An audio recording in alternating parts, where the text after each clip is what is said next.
Vamos a ver ahora cómo se conecta los reguladores de volumen y de tono en un circuito de baja frecuencia.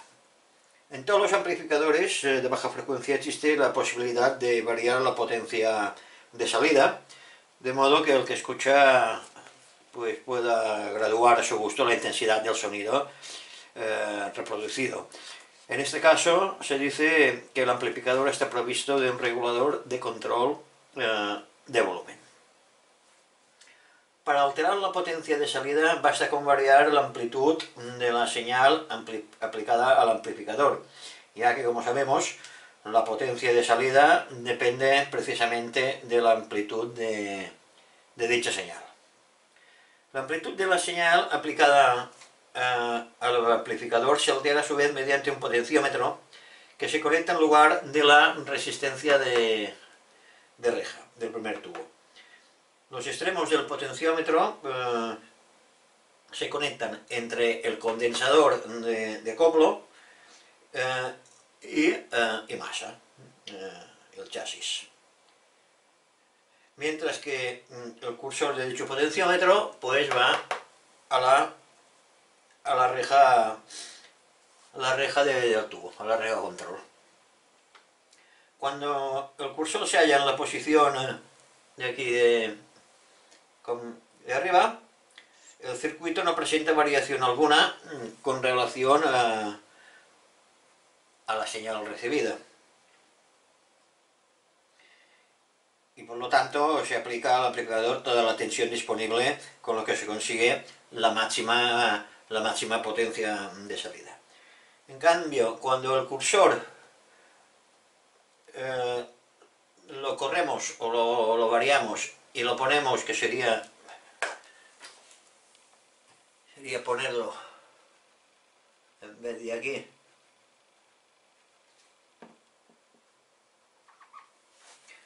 lo pusiésemos aquí. En cambio, cuando el cursor está aquí, pues no se aplica el triodo señal alguna, ya que la reja del tubo está unida directamente a masa y por lo tanto la potencia de salida resulta igual a cero. Resulta evidente pues que si se lleva el cursor del potenciómetro a una posición intermedia, por aquí, por aquí, o por aquí, o por aquí, se podrá conseguir una potencia de salida comprendida entre el valor máximo y el valor cero, ya que en este caso se aplica al primer tubo solo una parte de la señal íntegra existente en la entrada del amplificador. Pues con el desplazamiento del cursor se podrá variar de ese modo, de modo que se quiera, pues la potencia de salida del amplificador.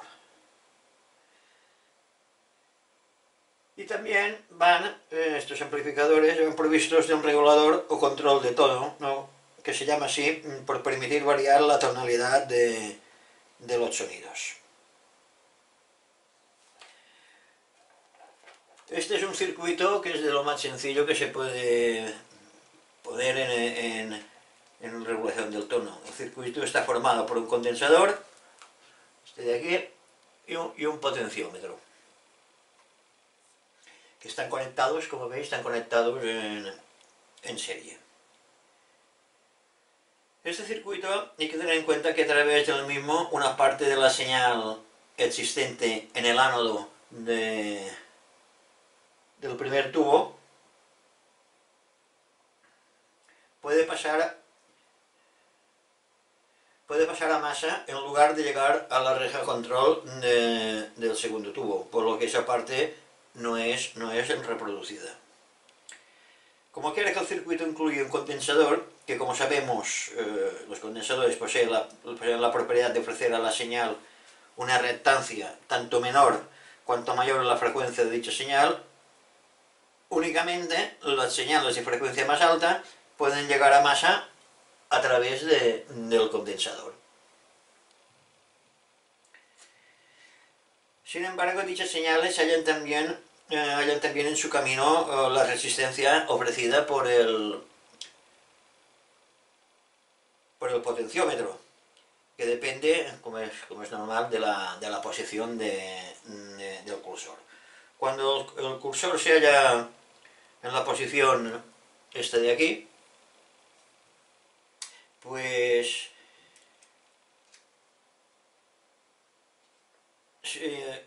puede considerarse insignificante la parte de la señal que llega a masa, puesto que la resistencia de corriente al potenciómetro es considerable, del orden de los megaohmios. En tales condiciones, el amplificador reproduce uniformemente todas las señales, cualquiera que sea su frecuencia. En cambio, si cogemos y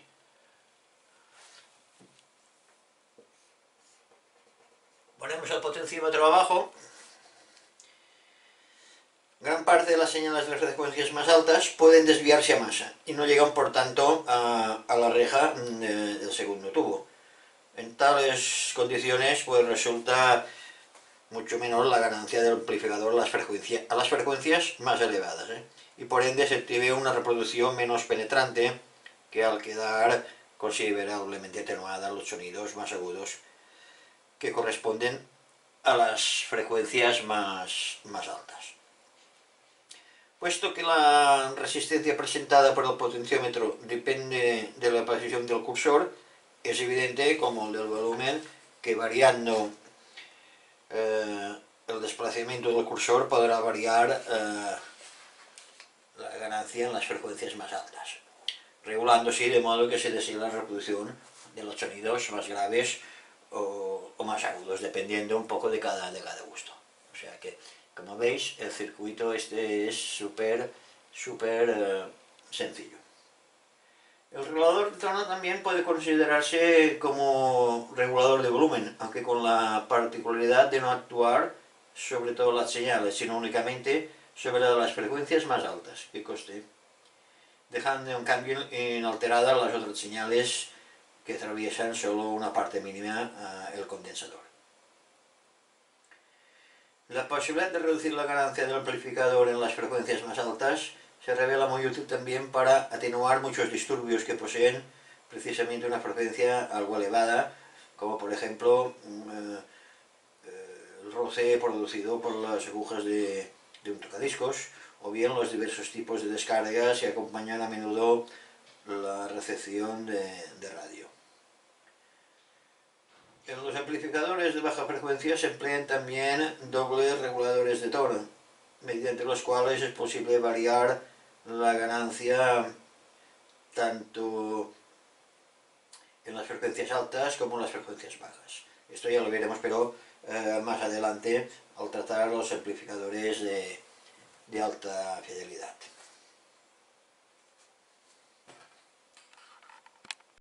Hasta el momento hemos visto los amplificadores de baja frecuencia con un acoplamiento a la etapa a través de un condensador y una resistencia.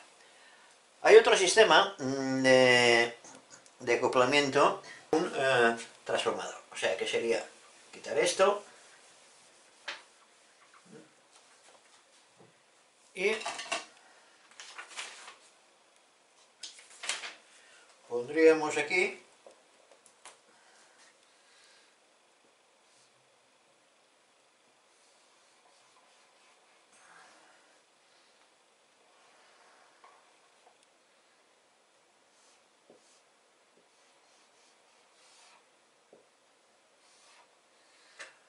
un transformador. Ese transformador se llama transformador de acoplo. O sea que este sería otro sistema de acoplar la señal al amplificador final. Esto viene a raíz de que a través de los acoplamientos a través de un transformador se pueden acoplar las etapas de varias formas. Es una muy muy característica es acoplarlo en contrafase, que esto ya lleva dos tubos y, en fin, es otra historia que hablaremos más adelante. Los amplificadores, según se conecten, se dividen en varias clases o varias categorías, que como veremos más adelante. Se pueden conectar en tipo A, tipo B, tipo C, y dentro de esos tipos pues puede ser el AB1, en fin, ya vamos a hablar ya más detenidamente sobre ese tema en próximas lecciones.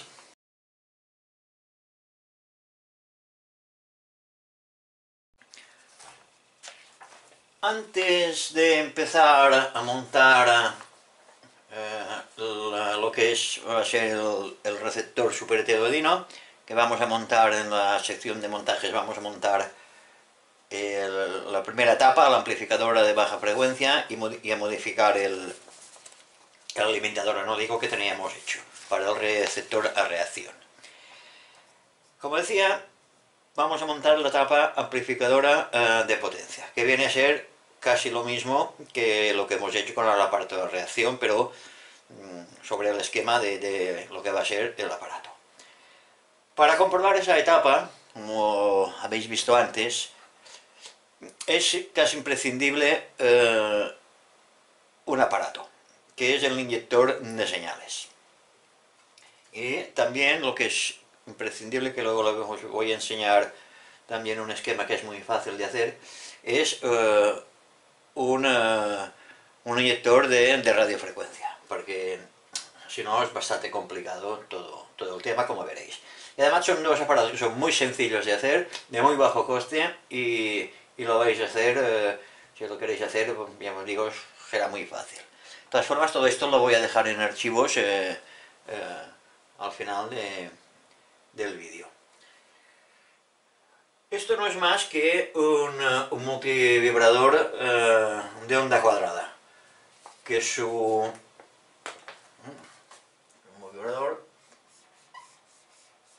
de onda cuadrada, que la fundamental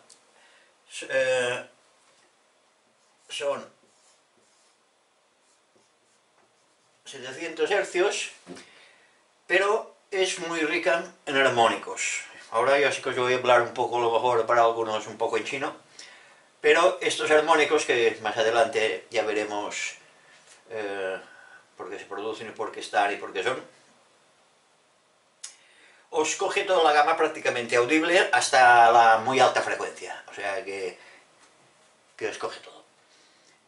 Y el montaje pues es súper sencillo, o sea, lleva dos resistencias de 1K cada uno, dos de 39K, dos condensadores de 22 nanofaradios, uno de 10 nanofaradios, dos transistores LSC108 y una pila y un pulsador o interruptor. Y luego un cable, un trozo de cable, 30, 40, no sé lo que queráis, centímetros de cable con una pinza de cocodrilo. Y digo, esto es un multivibrador y nos inyecta aquí la señal. Y aquí, esto es una punta y una pila de 1,5 voltios, va alimentado con una pila de 1,5 voltios, tipo AAA, de las más pequeñitas. Y el pulsador, cuando conectamos este a masa y este al sitio donde queremos inyectar la señal. Le damos al pulsador o al interruptor, según el montaje que hagáis, y nos va a inyectar la señal. Y siempre sabremos dónde estamos y qué es que nos puede fallar, si el altavoz, si el transformador de salida, si la lámpara, en fin. Podemos saber esto. Ya digo, es un aparato que es muy fácil de montar y es necesario para ese tipo de reparaciones. Esto lo podéis montar de varios sistemas. Lo podéis montar en una caja pequeñita, lo podéis montar en una caja. Mira, yo os voy a enseñar unos cuantos. Estos son los que tengo yo por aquí, que en su día tenía. Creo que además que ya lo he enseñado un par de veces.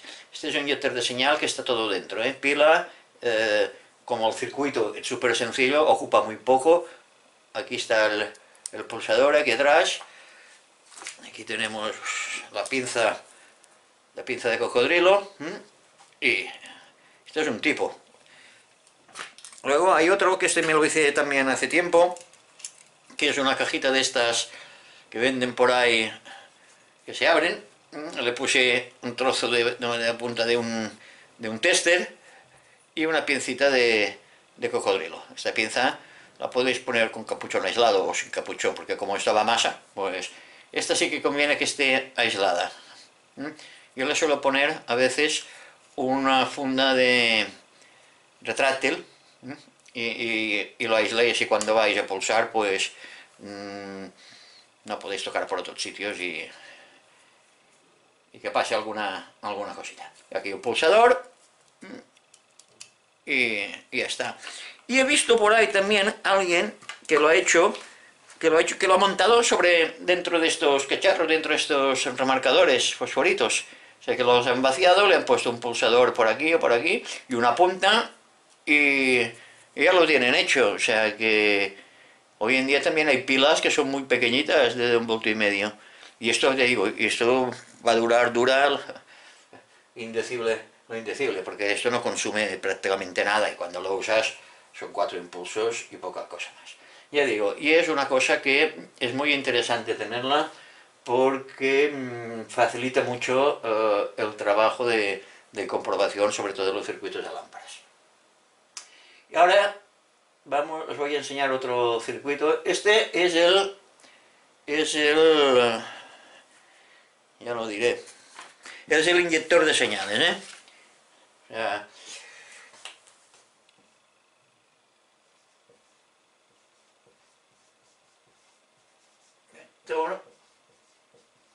señal de baja frecuencia, cuidado. Esto no sirve para la radiofrecuencia. Pensad que esto solo es para comprobar las etapas de baja frecuencia, o sea, lo que será la etapa final, incluso un trozo de la etapa detectora y preamplificadora. Pero por todo lo que es radiofrecuencia esto no sirve. Por eso ahora os voy a enseñar otro aparato, un inventillo, que es muy fácil de hacer y que también os podrá ir muy bien. Más que nada por comentarios que me habéis hecho que mucha gente no tiene oscilador modulado y claro, y esto es un problema. Pero se puede solucionar, como ahora veréis. Bueno, pues como os decía antes, otro aparato que va muy bien es un oscilador modulado. Pero yo ya sé que mucha gente no lo tiene y a veces pues conseguir uno es un poco complicado. Pero bueno, por aquí os voy a dejar un pequeño inventillo que veréis que os puede servir perfectamente. Y esto no es más que un simple generador de señales. Para calibrar solamente es para AM, ¿eh? Con esto la frecuencia modulada, la FM, no la podréis equilibrar porque solamente es para AM, porque si no ya nos complicábamos mucho la vida. Entonces esto lleva, pues mira, lleva 4 transistores, 3 que son del tipo BC 548, estos 3, este y este, que, bueno, el 548 o similar, o sea, un equivalente. Y luego lleva uno que es el 2N2222, o que también puede ser el 2N3904. Ojo con ese transistor. Ese transistor que tiene que ser de ese tipo porque es para radiofrecuencia, porque si no es un transistor para radiofrecuencia, esto no va a oscilar. Nos va a oscilar y nos va a sacar la señal. Entonces, ¿cómo funciona el tema? Esto lleva una batería de 6 a 9 voltios, puede ser de 6 hasta 9 voltios. Lleva una batería. Y aquí lo que lleva es una antena con una ferrita de tipo de... esto lo teníais, va muy bien recuperarla de un viejo aparato transistor de estos modernos que esté averiado, que esté mal, recuperar la bobina y la ferrita de AM, la de FM la podéis quitar, y lo que lleva un condensador de 410 picofarads, un condensador variable. ¿Y esto qué hace? Pues esto nos hace que nos produce nos genera una señal de radiofrecuencia que la emite a través de la antena esta, la radia por esta antena. Y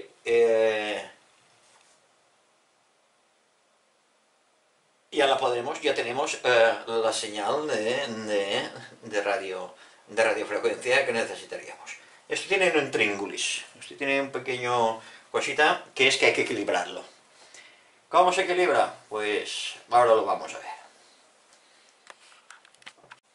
Un par de cositas que se me olvidaban que son importantes. Los transistores son todos del tipo, pues,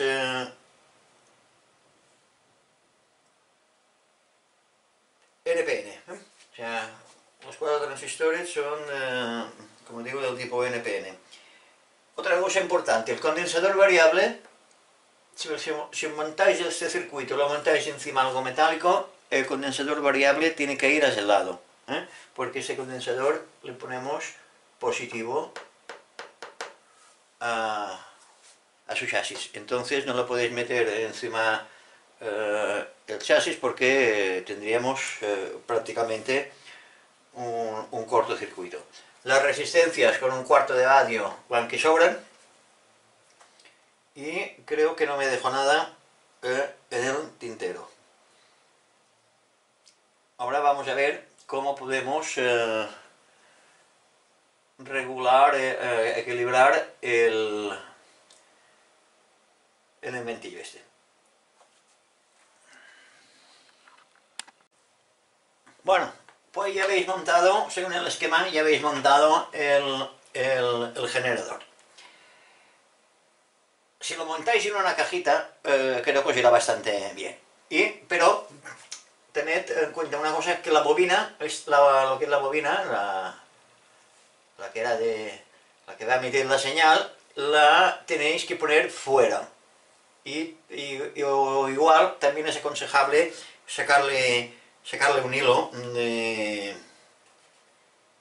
del condensador variable y para poder conectarlo pues a la entrada de antena del receptor que queráis ajustar, o en fin. Y luego lo que tenéis que hacer para el ajuste, que es lo más importante porque si no os estaréis perdidos, esto solo habrá que hacerlo una vez, cuando montéis el circuito. Una vez tengáis el circuito montado, bueno, esto es el condensador variable que va al generador, y esta es la bobina que también va al generador. Y luego lo que hay que hacer es coger un receptor de un transistor o un aparato de radio que funcione, que sepáis que funciona bien, porque esto es importante, y ponerlo en AM. Coged una cartulina y la remarcáis y la ponéis que el eje este sea el condensador variable. Bueno, yo aquí he puesto el potenciómetro de ganancia, que esto no es más que el sonido más fuerte o más flojo.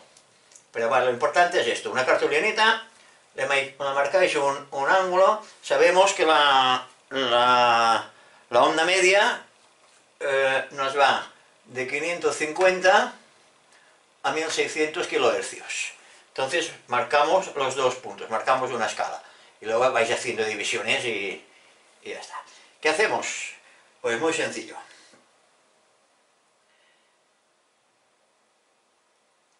Esto genera un pitido enorme, el circuito este. Entonces, y colocas la radio al comienzo de la banda. O sea, cogéis el aparato de radio que tengáis, o el transistor, o lo que queráis, y lo colocáis al principio de la banda, a los 550 kilociclos.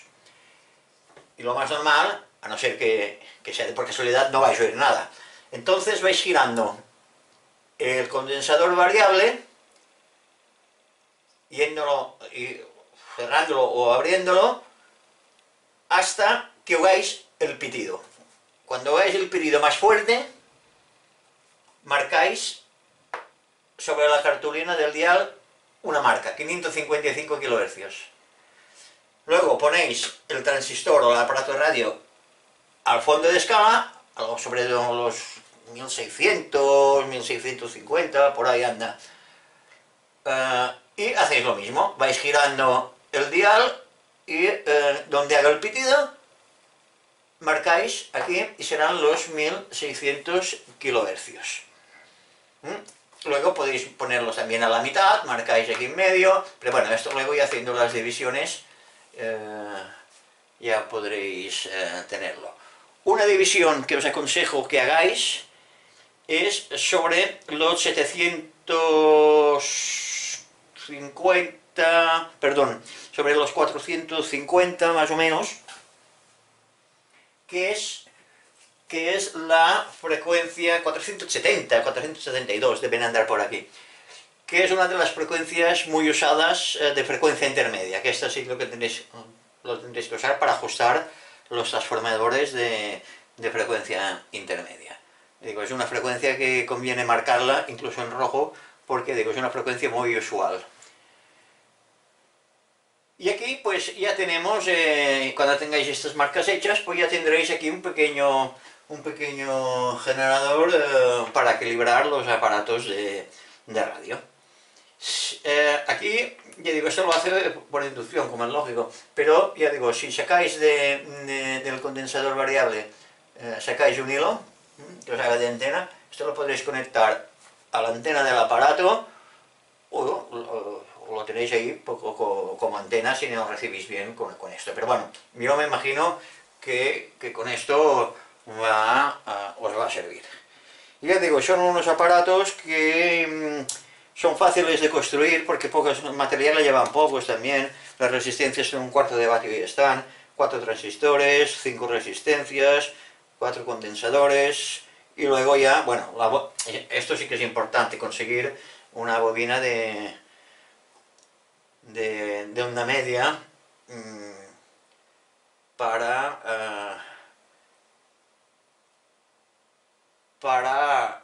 poder equilibrar el aparato. Hay que llevan onda media y onda corta. Si pudieseis conseguir una bobina de onda media y onda corta, también os iría bien para ajustar luego la onda corta. Pero bueno, yo pienso que con esto ya os puede servir perfectamente. Lo único que tendríais que cambiar para la onda corta, como es lógico, es la bobina, porque son bobinas diferentes.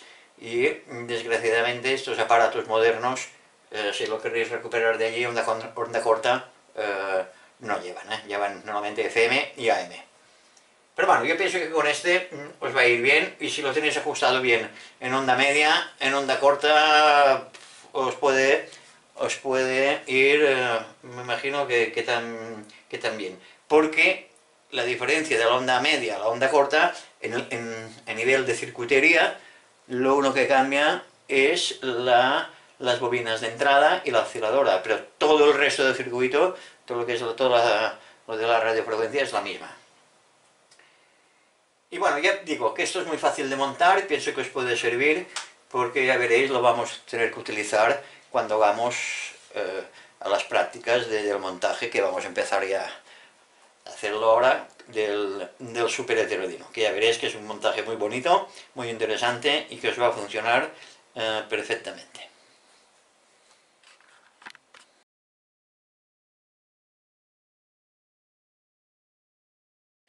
En esta sección de montaje vamos a empezar con el montaje del receptor super heterodino. Como veréis, es un aparato de radio que funciona muy bien. Va a ser un montaje, creo que interesante, y que os podéis divertir con ello. Y al final tendréis un un aparato que funcionará perfectamente. Este aparato cibertendrino vamos a basarlo en este esquema. Esto es un kit español que lleva onda media y onda corta y va a 125-220 con corriente alterna dependiendo del transformador que tengamos. Lleva 5 etapas, bueno, o 4 etapas y una alimentación. Este es el circuito anódico, este es el circuito de baja frecuencia, este es el de detector, la etapa detectora, esta es la de frecuencia intermedia, amplificación de frecuencia intermedia, y la etapa conversora, y esto podríamos decir, bueno, que es toda la sección de entrada. Lleva 5 lámparas, la rectificadora, la Z41, que es el clásico alimentador pues con una lámpara de caldeo directo, está alimentada a 4 voltios, y cuando hablábamos de los detectores, perdón, de los rectificadores, ¿os acordáis? Dijimos que estas lámparas pues llevaba el mismo filamento, era el cátodo. Por estas lámparas no se puede llevar el cátodo, o sea, poner los filamentos a masa porque haríamos un cortocircuito. Bueno, lleva luego la célula de filtraje, que es común. Aquí, bueno, han puesto una inductancia, pero esto nosotros lo vamos a sustituir por una resistencia de 1800 ohmios, si posible bobinada, porque no tenemos. Y la etapa amplificadora de baja frecuencia, que es la que vamos a montar. La amplificadora de baja frecuencia lleva la que ya conocéis, la EL41, que es la que utilizamos para el receptor a reacción. Luego lleva 2 EAFs 42, estas llevan 6,3 voltios todas, que son estas de aquí, conectadas a masa, y digo, son 2 EAFs 42 y la conversora, la ECH42. Pero bueno, para no liaros, lo que vamos a hacer es desglosarlo en etapas. Como esta ya la medio sabemos, o la teníamos que saber, vamos a centrarnos en esta etapa, en la amplificadora de baja frecuencia y en el alimentador, que lo hemos modificado algo. Pues este es lo que vamos a montar seguidamente. Este es el alimentador anódico, que esto ya lo teníais que conocer. El que había montado antes para el receptor a reacción, que montamos en la clase anterior, no llevaba esta lámpara, llevaba, si no recuerdo mal, la EZ80, que era una lámpara de caldeo indirecto que iba a 6,3 voltios. Pero por adaptarnos a lo que es el circuito, el esquema del aparato, pues hemos puesto a la que nos indicaba allí, que es la AZ41, una lámpara de caldeo directo, y como decíamos antes, pues el cátodo, el filamento hace de cátodo. Por esto ya hemos dicho que no se puede llevar a masa. Luego lleva aquí una salida de 6,3 voltios para el resto de las lámparas, y la corriente de alta tensión, que es 350 más 350, con una toma que va al chasis, la toma central. Lleva, bueno, entrada 220, como es lógico, y un fusible de 1 amperio, y aquí un condensador para filtrar un poco la corriente de la red. Aquí está la célula de filtraje, con los dos condensadores electrolíticos de 8 más 8, 400 voltios, 8 más 8 microfaradios, como es lógico. Y la resistencia también de la célula de filtraje o de nivelación de 1800 ohmios. Y de aquí ya nos sale pues la corriente anódica, que nos va a la etapa amplificadora final de baja frecuencia, de potencia. Que está compuesto pues de muy pocos elementos, como es lógico, un altavoz de 8 ohmios, el transformador de salida para adaptar la impedancia de la lámpara al altavoz, La polarización del cátodo es automática con una resistencia de 150 ohmios y un condensador electrolítico de 10 microfaradios y 35 voltios. Si no tenéis de 35 le podéis poner tranquilamente de 50 o de 63, que son valores estándares. Este es el condensador de acoplo, condensador de 0,01 microfaradio de acoplo y la resistencia de carga de reja de 10K. Aquí le entramos la señal en baja frecuencia, nos la amplifica el pentodo y por el cátodo pues nos sale la componente, solamente la componente alterna amplificada. Pasa a través del transformador y este pues lo lleva al altavoz, que hace vibrar la bobina móvil del altavoz y por consecuencia la membrana y nos saca el sonido. Y este es todo el circuito, bueno, no sé si lo he dicho, es de polarización automática, el cátodo, y ya está. Esto es también un condensador de filtraje. Y eso es todo lo que lleva la tapa esta de amplificación de baja frecuencia. O sea que, como veis, pocos elementos y nada más. Bueno, el filamento de caldeo, que también es indirecto y está alimentado a 6,3 voltios en paralelo, como hemos visto antes. Y nada más por aquí. Esto es todo lo que hay en cuanto a esto. Ahora lo que sí que vamos a mirar es a ver si no disponéis de ese transformador, a ver cómo lo podéis hacer. Vamos a ver ahora los casos que os podéis encontrar a la hora de encontrar transformadores de ese tipo. Aquí es el clásico transformador que podéis usar si usáis una lámpara rectificadora de caldeo en directo, que va alimentada a 6,3 voltios, que lo único que tenéis que tener es tener un transformador de alta tensión con toma central y que tenga también una salida a 6,3 voltios. Aquí una puede ir a masa, tranquilamente, una puede ir a masa. Y las lámparas las podéis conectar, pues,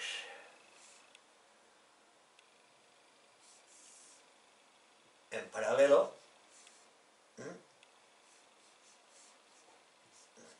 poniéndolas todas a masa. Y está el positivo, de los 6,3 voltios. Bueno, esto os decíamos que en caso que tuvieseis este tipo de transformador. ¿Que tenéis problemas con ese transformador? Pues entonces, como dijimos antes, no sé si os acordáis, que era poner, pues desde el 220 de la entrada, poner un puente rectificador,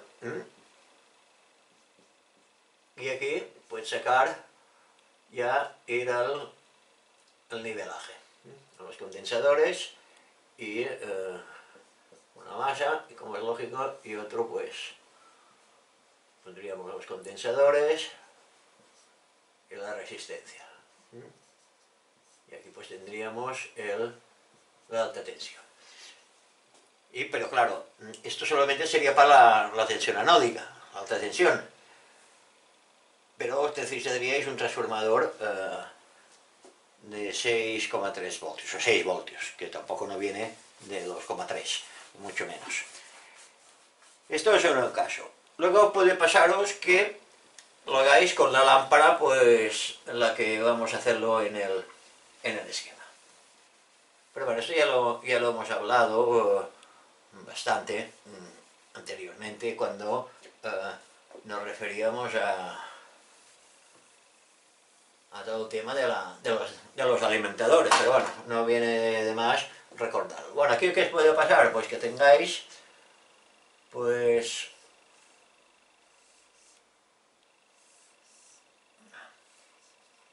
una lámpara rectificadora que sea de caldeo directo, que el filamento es el cátodo. Aquí ya necesitáis un transformador con una salida de 4 voltios, en alterna, como lógico, y otra de 6,3 voltios que irá a los filamentos del resto de las lámparas. Este lo podéis conectar al chasis, no hay ningún problema. Este también podéis conectarlo al chasis, pero este, el del 4 voltios, no puede ir conectado al chasis. Me os voy a decir por qué. Porque si conectamos el filamento al chasis, ¿qué pasa? Que la corriente anódica pasaría de aquí, si lo ponemos, supongamos que ponemos este o este es igual a masa, ¿qué pasa? Que la corriente anódica nos va a masa directamente. Y mal asunto, porque la lámpara, ¡plac, plac! Se acabó la vida de la lámpara.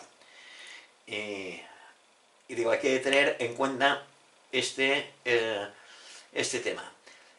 ¿Qué os puede pasar también? Que no tengáis transformadores. ¿Qué podríais hacer? Pues hacer la alta tensión con un puente rectificador, 6 voltios, un transformador de 6 voltios para los filamentos y un transformador de 4 voltios alimentando para la rectificación. Y como es lógico, la célula de filtraje, esto queda todo igual. Pero esto ya digo, esto ya es poner 3 transformadores, que me parece una exageración, y a nivel de espacio pues os queda un mamotreto enorme. Lo suyo, ya digo, es o con un transformador que saque las 3 tensiones, o con un puente rectificador y en fin, o cambiar la lámpara. En vez de poner esta lámpara, que vamos a ver cómo haremos esto, pues poner otro tipo de lámpara, que no pasa nada. O sea, por esto ya depende de los materiales que tengáis. Bueno, me imagino que con esto ya no tendréis problemas para montar esa tapa de alimentación y amplificación de potencia. Pues vamos ahora a hacerlo sobre el chasis. Antes de ponernos en el montaje en sí, para empezar el super heterodino, lo primero que hemos hecho ha sido desmontar todo el receptor a reacción que habíamos hecho y dejar el chasis, como veis, completamente vacío, porque este chasis lo vamos a usar en la próxima lección para ensamblar pues los dos módulos. Este, que lo hemos modificado, pues este será la tapa de potencia y el alimentador anódico, y aquí encima eran montadas las etapas de detectora, de amplificadora de frecuencia intermedia y la conversora. Pues nada, esto ya lo apartamos, lo dejamos por aquí porque ya no lo vamos a usar de momento.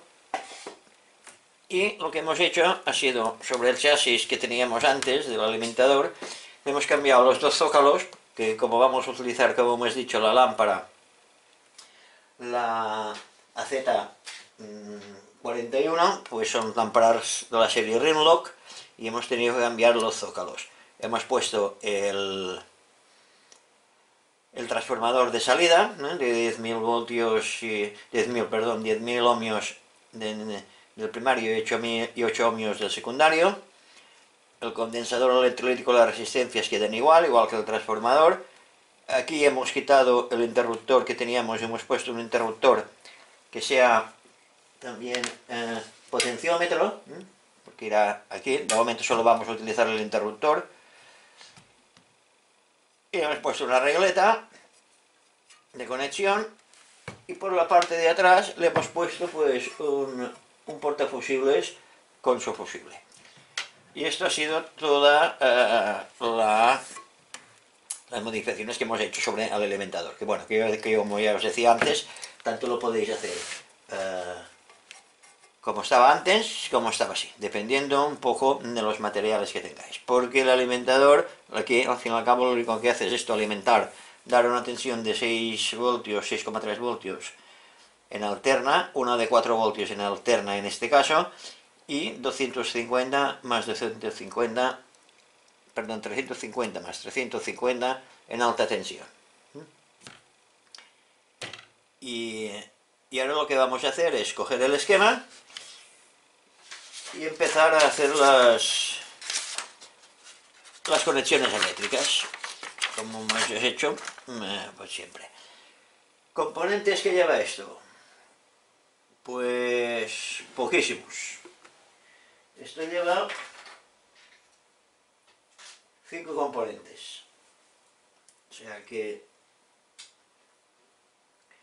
lleva un condensador de 0,005 microfaradios, que viene a ser lo mismo que 5 nanos, pero como 5 nanos no hay en el mercado, hemos puesto 4,7 nanos, que para el caso es lo mismo. O sea, este es el condensador de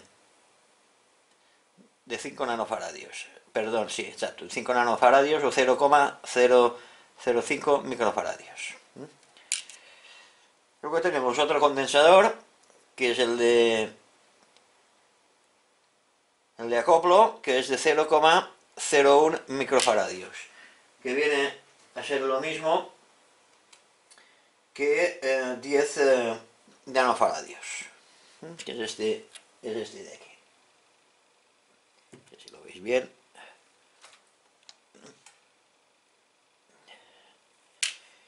Luego tenemos un condensador electrolítico de 10 microfaradios, 63 voltios. Basta, si tenéis de 35, va a que arde, o sea, lo podéis poner perfectamente. O sea que son 3 condensadores y ahora 2 resistencias. Una resistencia de 10K, que es marrón, negro, naranja, si lo apreciáis. Marrón, negro, naranja. Esta resistencia conviene que sea un poco grande. Y luego otra resistencia, que es la de la polarización del cátodo, que es de 150 ohmios, que es marrón, verde, marrón. Supongo que también lo podéis apreciar por aquí, aunque esas franjas, al ser tan oscuras, no sé si se ven bien o no se ven bien. Bueno, estos son los 4 componentes que lleva. El transformador de salida, como es lógico, y un altavoz que tendremos por ahí. Y, como es normal, claro, pues la lámpara, la EL41. Y la del alimentador es la AZ41 y la amplificadora de potencia, la EL41. Ya veis, lleva pocos componentes y el circuito es de lo más sencillo. Pues vamos a soldar los componentes para luego probar la primera etapa, a ver qué tal va. Le damos la vuelta a esto. Ponemos la luz aquí para que se vea. Y a seguir el esquema. Yo siempre os aconsejo, digo, este esquema no es porque es muy sencillo y casi no importa. Pero cuando son esquemas ya más complicados, yo lo que hago es, mientras voy soldando y conectando componentes, los voy remarcando con un fosforito. Y así siempre sé a dónde estoy, qué tengo conectado y qué no tengo conectado. Así que pues vamos para allá. Lo primero que vamos a hacer ahora va a ser conectar la resistencia y el condensador de cátodo, que nos dice que va entre la patilla 7 y masa. Otra cosa que es interesante, yo siempre en los esquemas no suelen ir numeradas las patillas, en según qué esquemas. Yo siempre las numero, y así no tengo que ir mirando el datasheet a ver qué patilla va aquí, qué patilla va allá, a qué número corresponde, y es más ágil el montaje. Pues vamos a poner la resistencia entre la patilla 7 y masa, que hemos dicho. Aquí tenemos la regleta esta que va a masa, porque pensad que todos estos receptores llevan montados todo al aire, no había circuito impreso en aquellos tiempos. Pues nada, vamos a montar nosotros también esto al aire. Y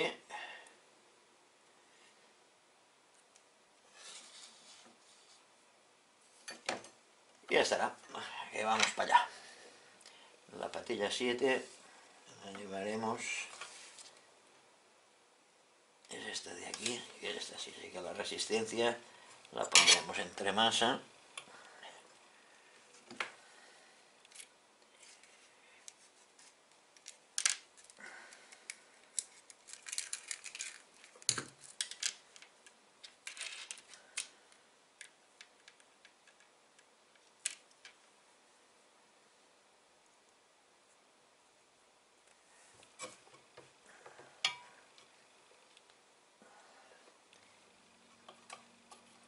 Esta vez es, al ser chasis, pues si no tenéis el soldador un poco caliente, a veces el estaño se resiste un poco a fundirse. Pues claro, la chapa disipa el calor y ahora creo que he tocado la cámara con el codo.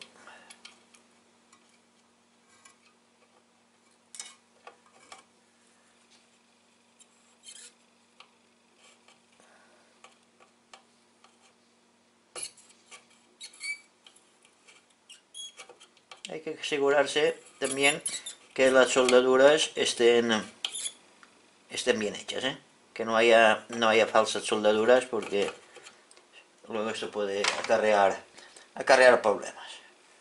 Bueno, pues ya tenemos esta, asegurarse que está bien soldada. Y a la patilla 7. La 1, 2, 3, 4, 5, 6 y 7. O sea que es este conector de aquí. Y la pondremos aquí. Y lo soldaremos.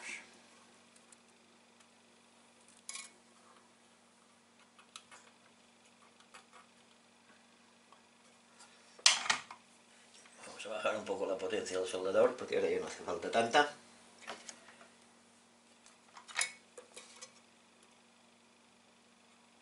Y como digo, siempre asegurarse que las soldaduras estén bien hechas, no haya soldaduras de esas que se llaman frías, que parece que está soldado y no hace contacto. Y el soldador siempre limpio, La punta del soldador tiene que estar siempre limpia. Por eso hay las esponjitas estas que se mojan y va muy bien. Bueno, ahora le pondremos en paralelo a la resistencia el condensador electrolítico, negativo, de masa y el positivo. Este de aquí, perdón.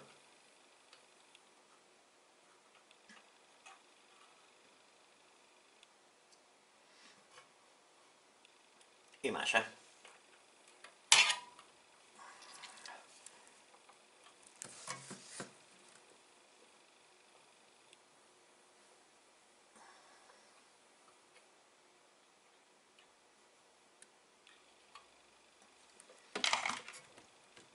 Me gustaría que lo vieseis, pero es que esto se me cae y es un poco difícil que se me aguante. A ver si así lo podemos mantener y lo veis, lo podéis ver mejor. Bueno, ahora tenemos otra resistencia que nos va, que dice de la patilla 6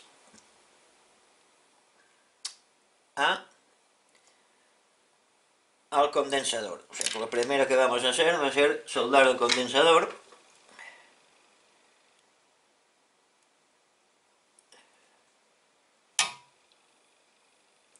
Entre estos dos puntos.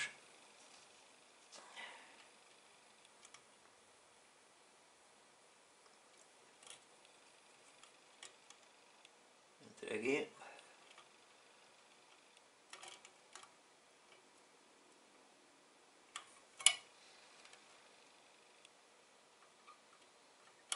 Tenemos el exceso que hay aquí de estaño.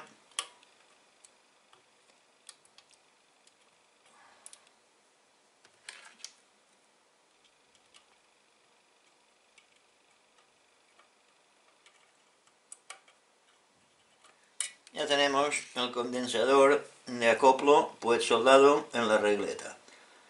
Uno será la salida y el otro tiene que ir entre la patilla 6 y la resistencia. O sea que hacemos esto. Lo podríamos doblar aquí.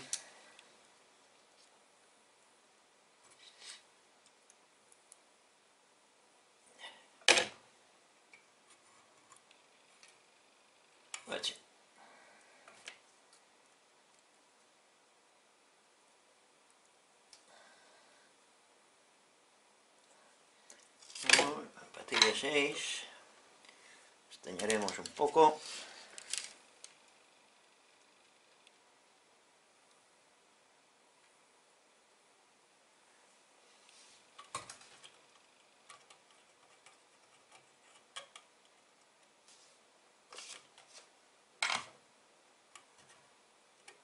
Y la patilla 6.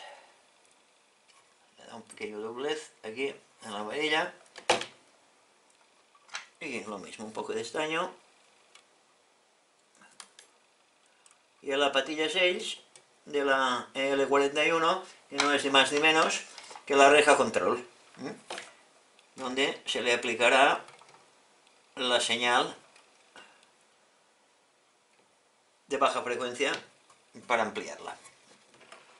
Y ahora solo nos queda soldar el condensador entre la patilla 2 y la corriente anódica, como indica o sea que esto es la patilla 1, la patilla 2, aquí nos sobra condensador, el patillaje para dar y vender. Vamos a cortar un trocito, estañamos los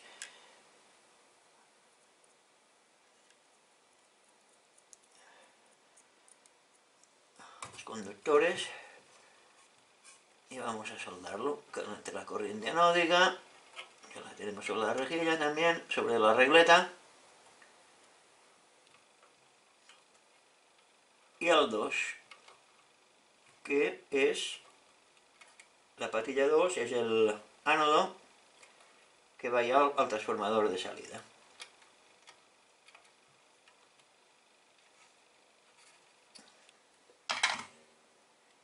Bueno, pues ya tenemos el montaje listo. ¿Veis lo fácil que ha sido?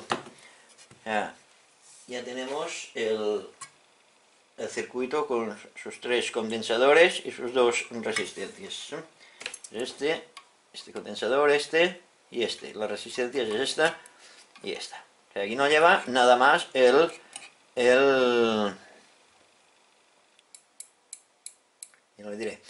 amplificador de potencia. Este condensador que hay aquí, que es de 0,022 microfaradios, es para el chisporreo del interruptor. O sea, el interruptor solo hemos conectado, como veis, la entrada de alta tensión que hay dentro del interruptor. El potenciómetro de volumen no lo vamos a conectar porque va a la otra etapa, como veremos en la próxima lección. Va a la etapa detectora. Bueno, y ahora, antes de nada, ya que ahora está así, lo que hay que hacer es probarlo. Pero para probarlo siempre hay que hacer una cosa. Antes que nada, mirarlo visual, que estén todas las conexiones bien.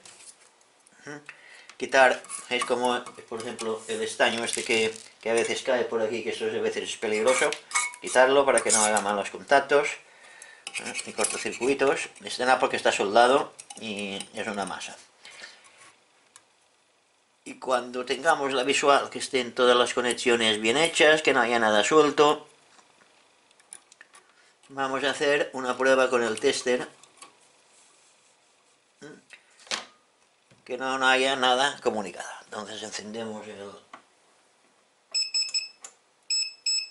vamos a hacerlo con el otro para que se vea todo. Porque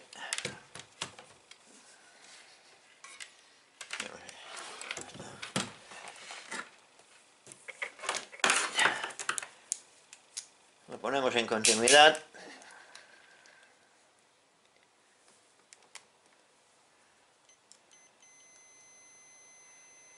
Y medimos entre masa y todo lo que son positivos, o sea, positivo de la corriente anódica,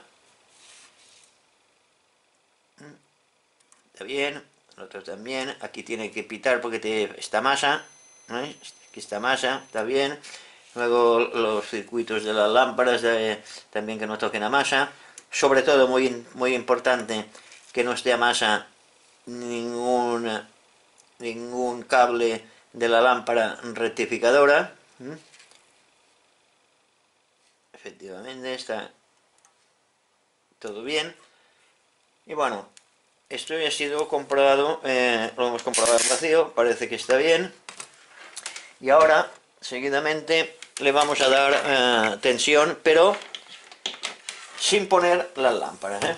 Le daremos tensión sin poner las lámparas, porque ya digo, las lámparas estas son muy delicadas y si hay algún error, prefiero estar sin tenerlas puestas. Otra cosa que hemos quitado, que no sé si lo he dicho, ha sido la lámpara del dial, ¿eh? La lámpara piloto la hemos quitado porque la pondremos cuando terminemos el aparato, lo pondremos sobre el dial para que se ilumine el dial que vamos a hacer. Pues vamos a darle tensión y comprobaremos ahora si la tensión anódica, aunque esté en vacío, sin carga, no hay lámparas, a ver si es la correcta. Vamos al tester. Primero mediremos en alterna, todas las salidas de alterna. Aquí tiene que haber 4 voltios en alterna. No sé si lo veis, si lo podéis apreciar.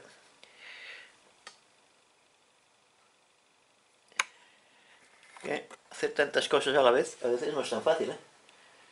Ahí está el tester, multímetro. Bueno, lo primero que vamos a hacer ahora que tenemos tensión, cuidado con la tensión, ¿eh? Sobre todo con el transformador, la salida de alta tensión y el condensador este.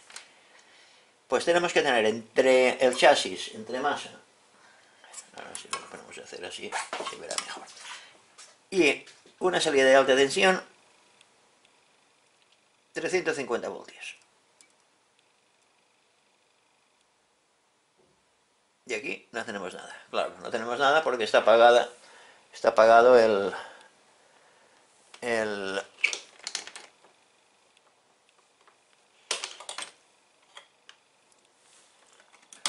térmico.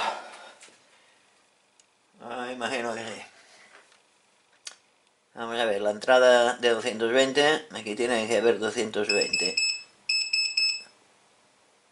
Exacto, 230, 120 y pico. Bueno, lo que decíamos ahora, entre masa y un terminal de la salida de alta tensión tiene que haber 350.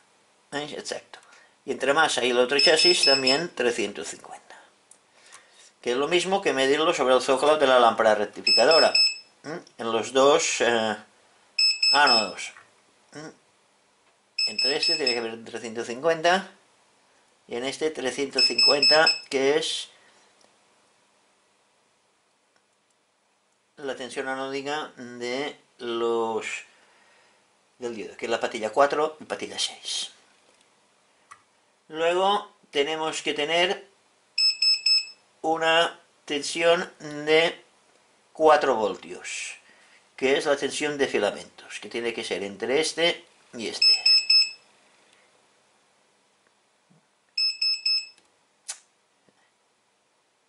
Efectivamente, 4,2. Que también tienen que estar en las patillas, pues, esta y esta. Y como es lógico, también estará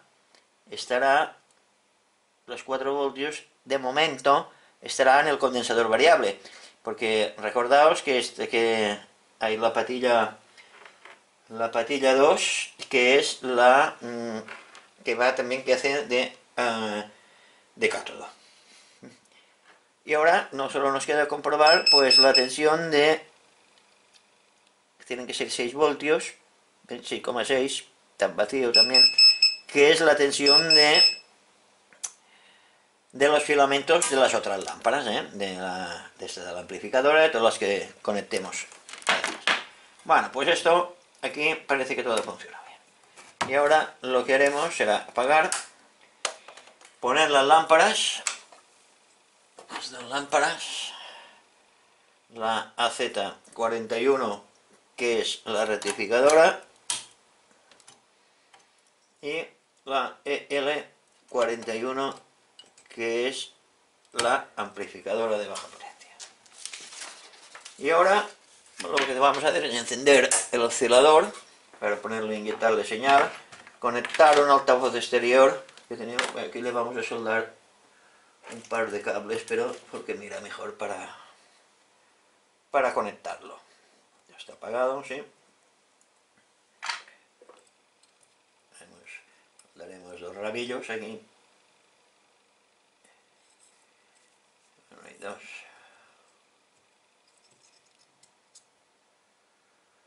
Para conectar, esto no es más que un altavoz, es este, no lo veis aquí. Es un altavoz que hay por aquí arriba. ¿Podéis ver? Es este de aquí. Que lo tengo aquí conectado al altavoz del laboratorio, pero ahora como lo tengo en directo, pues no pasa por ningún sitio. Y lo conectamos aquí para que nos haga la carga de la lámpara.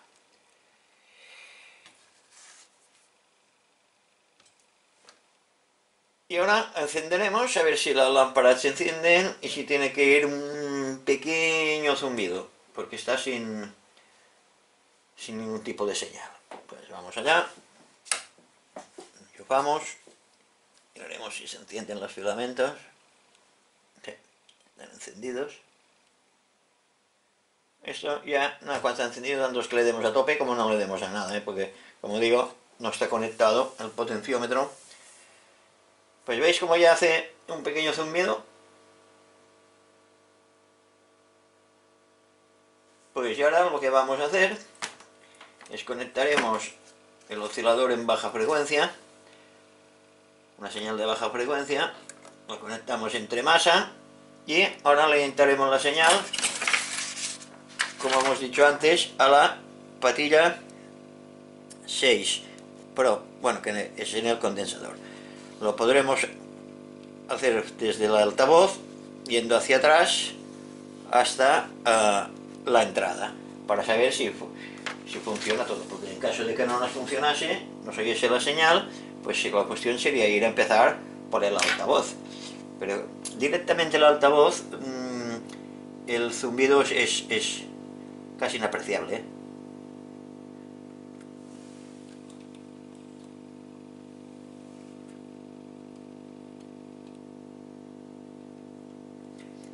A la salida del altavoz ya sí que se oye ya más fuerte el zumbido.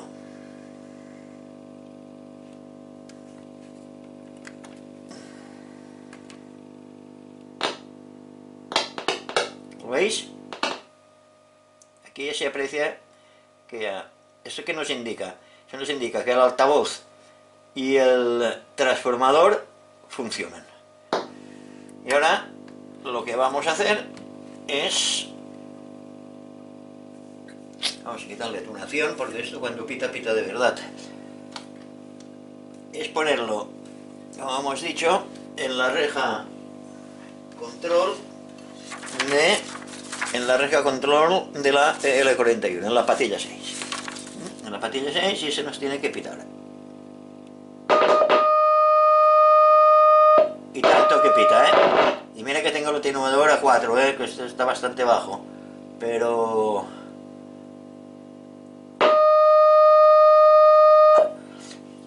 veis que tiene una buena amplificación. Bueno, ahora hasta aquí sabemos ya que nos funciona el altavoz, el transformador de salida y que nos funciona la lámpara. En caso que no siguiese, pues ahora cuando tenemos aquí la señal y nos tiene que que también hacer el pitido.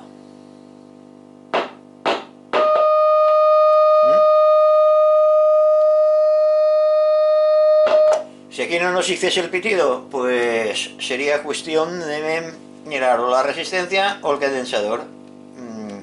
Y no hay más. A ver si me voy a dar amplificación para que veáis.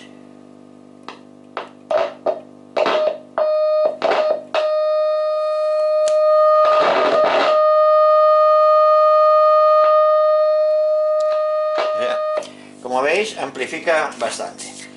Bueno, este es con el oscilador, pero si habéis hecho el cacharro este que os dejé el esquema en la lección pasada, ¿en la primera o en esta? No, en esta creo que es, en esta al principio.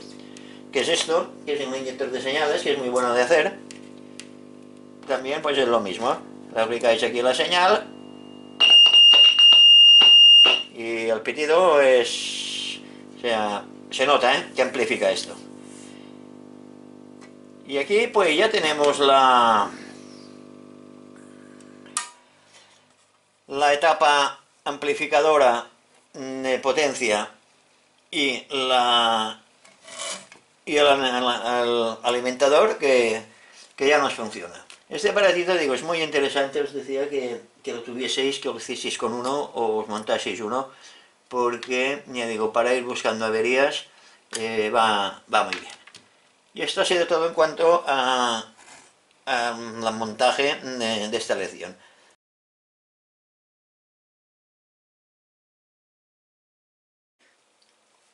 Vamos a hablar ahora de los semiconductores N y semiconductores P. Este cristal, en cada instante, parte de los electrones libres vuelven a la banda de valencia, a consecuencia de la pérdida de energía provocada por los choques. Pero a su vez, otros electrones pasan de la banda de valencia a la banda de conducción. Si la temperatura del cristal permanece constante, también el conjunto de electrones libres huecos permanecerá constante. Bueno, con el fin de fijar ideas, imaginemos en el espacio del retículo dos electrones libres y dos huecos que interviniendo en la estructura del cristal. Sustituimos 3 átomos de germanio por otros tantos de antimonio. Prácticamente no sucederá nunca que en un cristal a la normal temperatura ambiente se tengan tan solo 2 electrones libres, ni tampoco sucederá que el número de átomos del antimonio sea de un orden semejante a los electrones libres.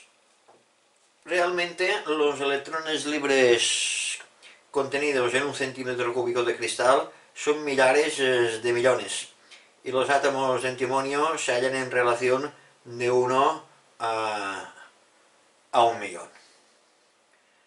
El antimonio es un elemento que pertenece a un grupo quinto de la clasificación de Mendeley. En el estrato exterior de su átomo se hallan 5 electrones. De estos electrones, 4 contribuyen a establecer la unión covalente con los vecinos átomos del germanio. Mientras que el quinto, no hallando lugar en la unión covalente, estará en principio unido solo al propio átomo. La unión entre el quinto electrón periférico del antimonio y el respectivo átomo, que no es tan fuerte como la unión covalente, por lo cual se romperá con facilidad, entrando pues súbitamente el quinto electrón en la banda de conducción y perdiéndose entre los electrones libres del cristal. Mediante la sustitución de 3 átomos de germanio por 3 átomos de antimonio, se deberá admitir prácticamente en la retícula de cristal 3 nuevos electrones libres, que sumados a los dos primeros alcanzará al 5 del conjunto de electrones libres. En realidad, si la temperatura se mantiene constante, pasado cierto tiempo de la sustitución del germanio por el antimonio, en el cristal podrá hallarse 4 electrones libres y solo un hueco. El aumento de los electrones libres se explica fácilmente con la liberación del quinto electrón periférico de los átomos de antimonio. La disminución de los huecos, en cambio, se explica admitiendo que un cierto número de electrones libres ocupa igual número de huecos, determinando la desaparición. En general, se puede considerar válida la siguiente ley. En los cristales semiconductores de temperatura constante, para cada aumento de los electrones libres se tiene una proporcional disminución de los huecos, de modo que permanece invariable el producto del número de los electrones libres por el número de los huecos. Bueno, y hasta aquí creo que ya está bien. Con esto ahora vamos a ver los semiconductores intrínsecos.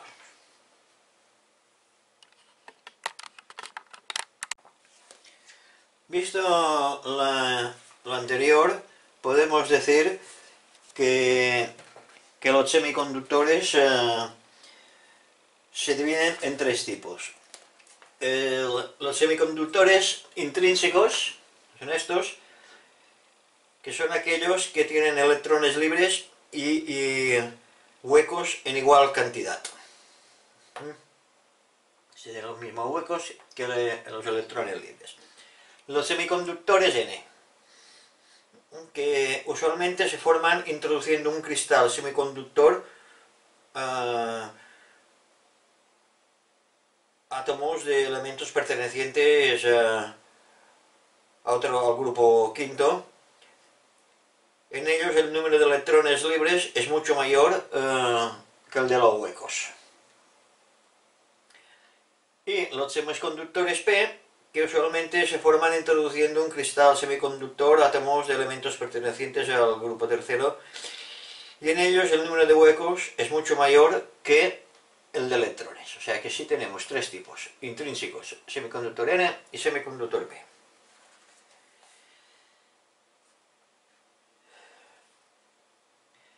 En un bloque de semiconductor intrínseco atravesado por la corriente producida por una pila, se determinan dos flujos de cargas eléctricas. Un flujo constituido por electrones libres que van del extremo B al lado positivo de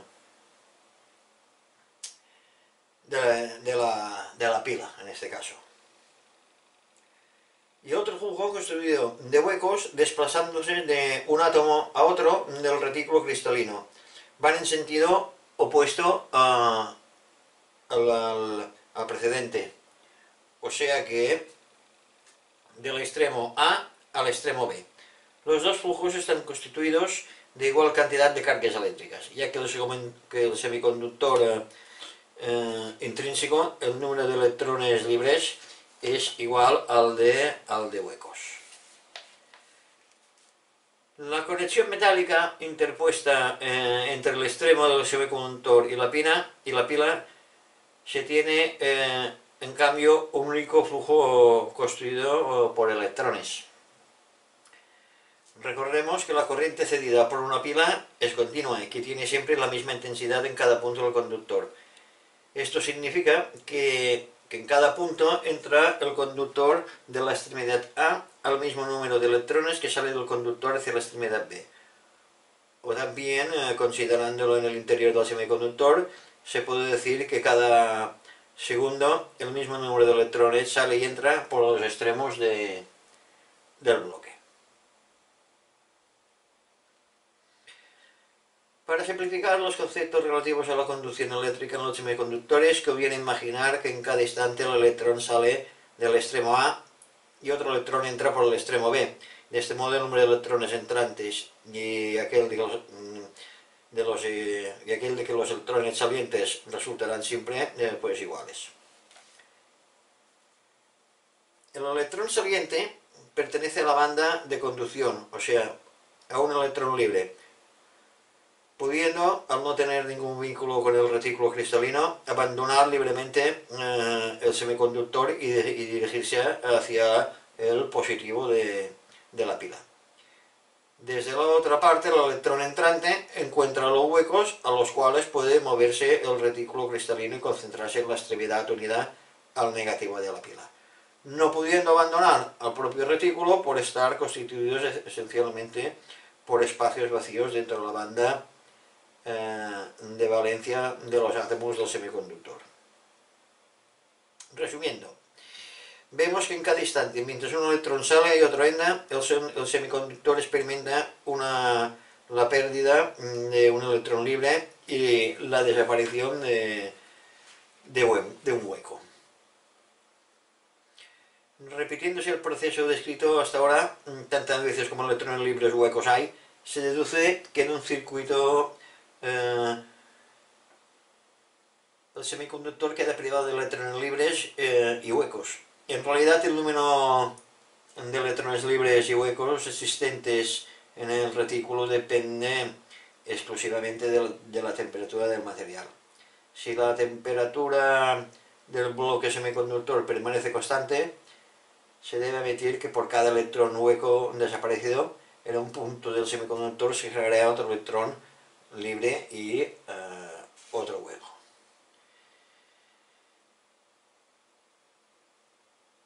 Así, los dos flujos de los electrones libres que en el semiconductor va de la extremidad B a la extremidad A, y aquel que los huecos que en el mismo semiconductor van en sentido opuesto al anterior. Estos son alimentados pues continuamente mientras dura el suministro de corriente de la pila. En un bloque de semiconductor N atravesado por la corriente suministrada por la pila, los fenómenos de la conducción eléctrica se distinguen de aquellos descritos, ya que el número de electrones libres es mayor que el número de huecos. En tal caso, en el semiconductor se forman dos flujos de cargas eléctricas, uno mayor que el otro.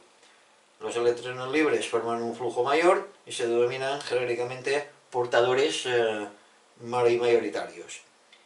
Y los huecos que forman el flujo menor se conocen genéricamente con el nombre de portadores minoritarios. En el semiconductor N no puede suceder que cada uno de los electrones provenientes del negativo de la pila, encontrando los huecos, ocupe inmediatamente un puesto vacío en la banda de valencia, determinando así la desaparición de un hueco. Siendo el número de huecos inferior al de los electrones libres, se puede imaginar que los electrones provenientes de la extremidad B pueden atravesar con cierta facilidad todo el bloque semiconductor, conservándose siempre en la banda de conducción.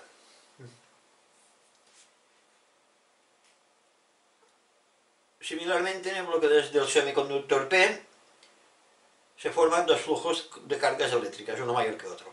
Pero ahora, a diferencia de lo sucedido en el semiconductor tipo N,